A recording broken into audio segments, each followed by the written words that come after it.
Oh, hey. I'm just meditating. I'm trying to figure out what my next game is gonna be. Giving this a go to see if it helps.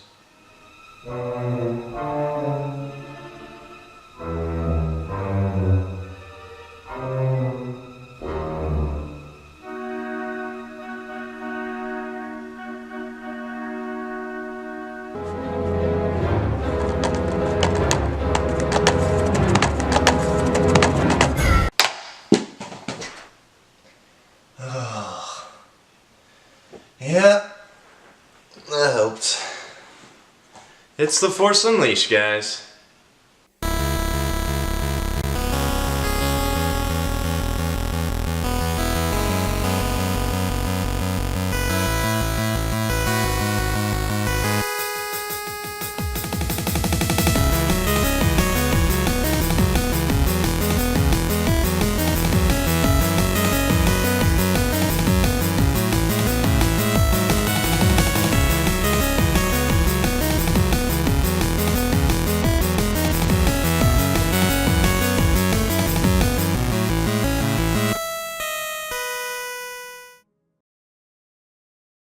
Star Wars: The Force Unleashed for the Nintendo Wii.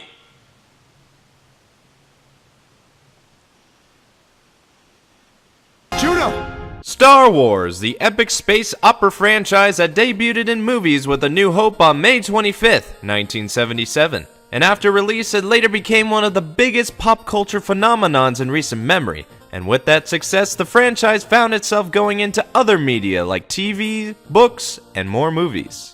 It wouldn't be long before the franchise found its way to the video game scene, starting with The Empire Strikes Back, and continuing on with a plethora of titles ranging from great to questionable. There were bound to be some in there. And around my 2009 birthday, I believe, I was introduced to one specific game. Star Wars: The Force Unleashed. This game was released on September 16, 2008, to mainly average to slightly positive from critical reviewers. Now, I was actually introduced to the DS version first, but I got the Wii version later on to have a better experience. I was pretty much buying into this part of the franchise. You know, Star Wars is the second highest grossing media franchise to date. It's the truth, right behind Pokemon. But anyway, it's another childhood favorite we're looking at today. Let's see how this holds up and is the Force strong with it. So let's take a better look at Star Wars: The Force Unleashed.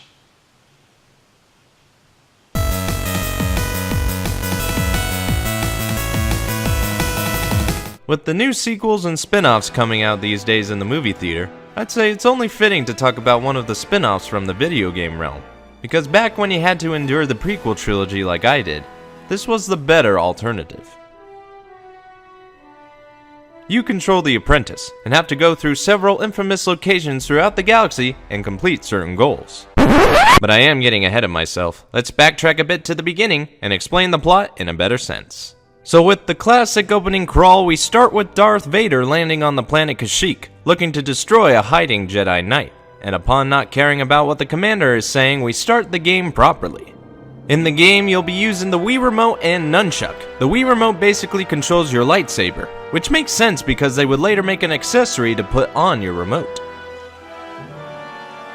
And I know these were made for the sequel, but shut up! Anyway, the D-pad on the remote can toggle the camera except down locks on nearby enemies, the A button can make you do a dash while running, and the B button makes you jump.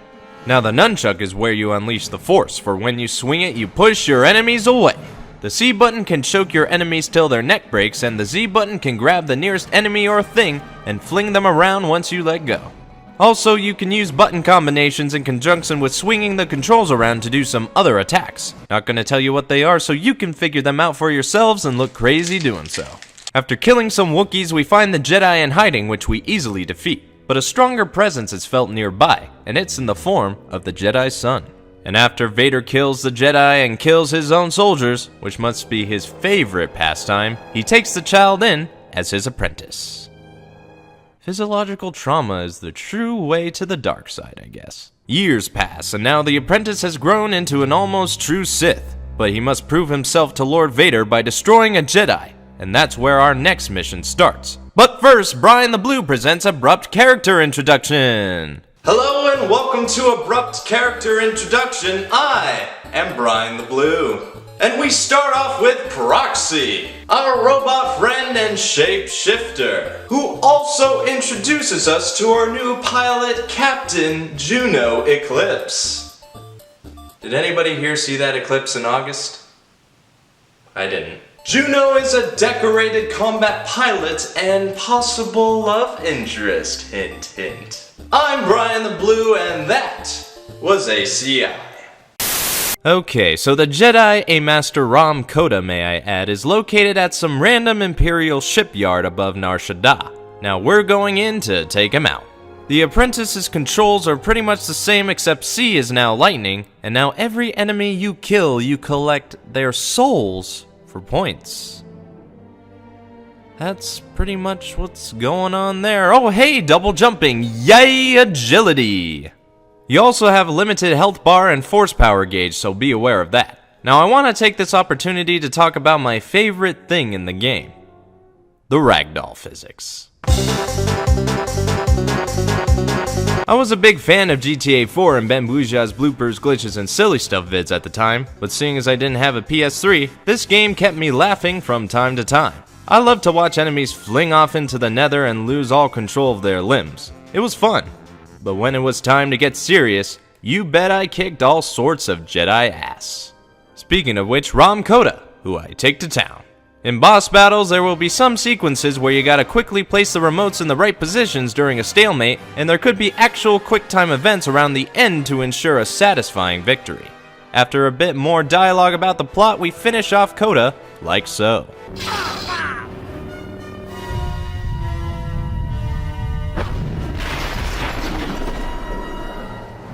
Yep, he did. Now that we got that out of the way, we're given a little speech about our lack of focus and given our next assignment. And then we're greeted to the Rogue Shadow. In between missions, this ship acts as your hub, where you can customize your lightsaber, costumes, and look at extras. Extra content come early. You can unlock more by finding collectibles within levels. So this is also a collectible in disguise. That'll keep you on your toes for sure. Plus, you can also upgrade your force powers with the points you've accumulated and select the next level. Now, I could talk about more of the plot in detail, but since this game is longer than what I've covered thus far on this show, I really don't want to. So I'm gonna skip to the end, but still explain the plot in a segment I like to call Short Bursts of Plot with Cutscenes. That's a working title.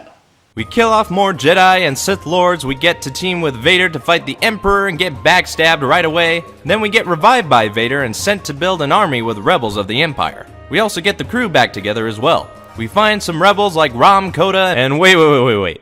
This guy's still alive? God damn, he's a trooper. And Bail Organa among others. Along the way we also find out our past, although I don't know how we could forget. We rally everyone together only to be taken prisoner by Vader himself. Then we find ourselves battered and weakened by Vader, but then rescued by Juno. And then we find ourselves figuring out where to go next. Boom! Now here we are. So for meditation, we figure out that our rebel friends are held at some sort of massive space station under construction, and we go in to save them. And figuring this will be the last time seeing each other, Juno and the apprentice share a moment of embrace before saying their goodbyes. Upon a long-ass trek through the station, we reach our friends and engage in a duel with Vader himself. And once we batter him up to a pulp, we break into the Emperor's torture chamber, I guess, and presented with a choice. Fight the Emperor, or take your revenge on Vader. But for this video, I'm giving you a third option if you don't want any spoilers. Screw that, annotations are gone anyway. Continuing on. If you take on Darth Vader, you actually kill him and all your friends also die. And you replace Vader as the Emperor's apprentice, and you don't come out great either. But you get the costume out of it. But if you take on the Emperor, your friends escape persecution, but the apprentice sacrifices himself in order for the Rebel Alliance to come into fruition. And that's how you play. Moving on.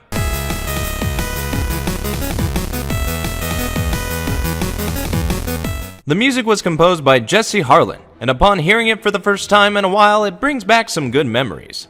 The tracks are great, they're pretty much Star Wars. Maybe not quite John Williams, but they do their job and go with the flow. In-game or out of it, the music is definitely a good listen. Moving on.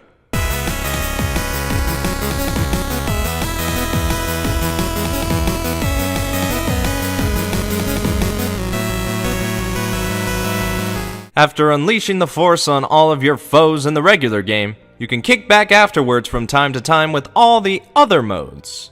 Of course, you're going to have the usual options menu to change about what you like, but there's also a tutorial if you need it.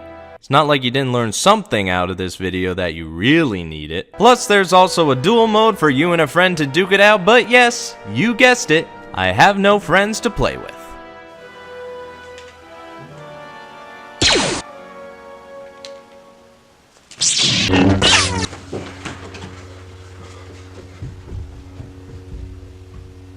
Moving on.